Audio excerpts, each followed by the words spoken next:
नमस्कार। ध्येय आईएएस के डेली करंट अफेयर्स वीडियो कार्यक्रम में आपका स्वागत है। हाल ही में भारतीय प्रधानमंत्री ने 2035 तक भारतीय अंतरिक्ष स्टेशन और 2040 तक चंद्रमा पर मानव उतारने के लक्ष्य की घोषणा की है। इसके अलावा मानवता की भलाई के लिए अंतरिक्ष अन्वेषण में अंतर्राष्ट्रीय सहयोग के प्रति भारत की प्रतिबद्धता को नई दिल्ली में हाल ही में एक सम्मेलन के दौरान प्रकट किया गया था। इस कार्यक्रम में हम भारत की अंतरिक्ष उपलब्धियों, अंतरिक्ष के शांतिपूर्ण उपयोग आदि के विषय में चर्चा कर रहे हैं। तो चलिए शुरू करते हैं। पारदर्शिता और जवाबदेही पर आधारित भारत के अंतरिक्ष कार्यक्रम ने कई उपलब्धियां हासिल की हैं। भारत के चंद्रयान मिशन ने चंद्रमा की सतह पर पानी की खोज जैसी अभूतपूर्व खोजें की हैं। अग्रणी वैश्विक अंतरिक्ष एजेंसियों के साथ इसरो का सहयोग अंतरिक्ष अन्वेषण में भारत के शांतिपूर्ण उद्देश्य को दर्शाता है। भारत के अंतरिक्ष मिशनों को कम लागत, मानव संसाधनों और कौशल का लाभ उठाने के लिए सराहा जाता है। आपको बता दें कि चंद्रयान 3 मिशन की लागत हॉलीवुड की मूवी इंटरस्टेलर से भी कम है।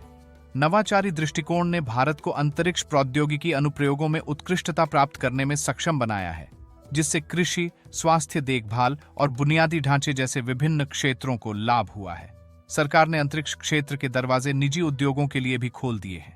अनुसंधान नेशनल रिसर्च फाउंडेशन की स्थापना सार्वजनिक निजी भागीदारी को बढ़ावा देने और भारत को अत्याधुनिक वैज्ञानिक अनुसंधान को बढ़ावा देने के लिए की गई है।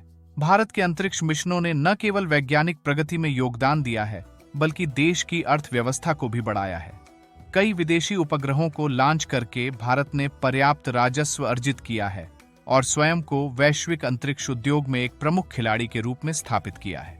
अंतर्राष्ट्रीय रिपोर्टों के अनुसार भारत की अंतरिक्ष अर्थव्यवस्था 2040 तक $100 अरब तक पहुंच सकती है। बाहरी अंतरिक्ष के शांतिपूर्ण उपयोग के लिए और निरस्त्रीकरण पर जिनेवा सम्मेलन के प्रति अपनी प्रतिबद्धता के अनुरूप भारत अंतरिक्ष शस्त्रीकरण का दृढ़ता से विरोध करता है।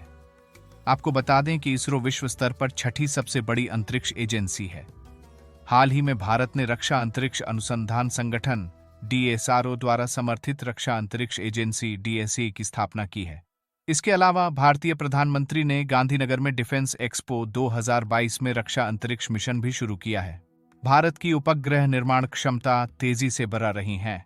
अनुमान है कि 2025 तक यह $3.2 बिलियन अमेरिकी डॉलर तक पहुंच जाएगी। इन उपलब्धियों के बावजूद अंतरिक्ष क्षेत्र में भारत के समक्ष कई चुनौतियां हैं। आइए इन पर बात करें। इंटरनेट सेवाओं और अंतरिक्ष पर्यटन के लिए स्पेसएक्स के स्टारलिंक जैसे मिशन बाहरी अंतरिक्ष का तेजी से व्यावसायीकरण कर रहे हैं। अंतरिक्ष अभियानों में वृद्धि के साथ अंतरिक्ष मलबा अब एक महत्वपूर्ण चुनौती बन गया है। अंतरिक्ष उद्योग में चीन की तीव्र प्रगति भी चिंता पैदा करता है। चीन के belt and road initiative BRI सदस्यों का इसके अंतरिक्ष क्षेत्र में संभावित एकीकरण चीन के वैश्विक प्रभाव को मजबूत कर सकता है। इसके अलावा बाहरी अंतरिक्ष के शस्त्रीकरण के लिए हथियारों की होड़ ने दुनिया भर में संदेह, प्रतिस्पर्धा और आक्रामकता का वातावरण बना दिया है। आइए अब देखें कि इस संदर्भ में भारत की भावी रणनीति क्या होनी चाहिए। उपग्रहों सहित अपनी अंतरिक्ष संपत्तियों की सुरक्षा और अंतरिक्ष मलबे से बचाव के लिए भारत को अपनी ट्रैकिंग क्षमताओं को बढ़ाना होगा। भारतीय उपग्रहों के लिए खतरों का पता लगाने के लिए डिजाइन की गई चेतावनी प्रणाली प्रोजेक्ट नेत्र जैसी पहल इस दिशा में एक महत्वपूर्ण प्रगति का प्रतीक है। UNOSA के स्पेस फॉर विमेन प्रोजेक्ट का अनुकरण करते हुए भारत लैंगिक समानता को बढ़ावा दे सकता है और अंतरिक्ष क्षेत्र में महिलाओं को सशक्त बना सकता है। ग्रामीण क्षेत्रों में अंतरिक्ष जागरूकता कार्यक्रम शुरू करना और कॉलेज इसरो इंटर्नशिप कॉरिडोर स्थापित करना, जो विशेष रूप से महिला छात्रों के लिए तैयार किया गया है, युवाओं को प्रेरित करेगा। स्कूली छात्राओं द्वारा तैयार किया गया आजादी सैट इस संबंध में देश की प्रगति का एक उदाहरण है।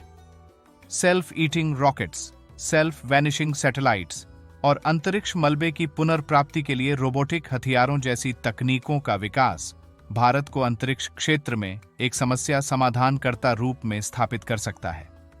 अंतरिक्ष अन्वेषण के प्रति भारत का दृष्टिकोण शांतिपूर्ण सहयोग के प्रतीक के रूप में स्थापित है, जो पारदर्शिता, नवाचार और आर्थिक विकास पर जोर देता है। धन्यवाद।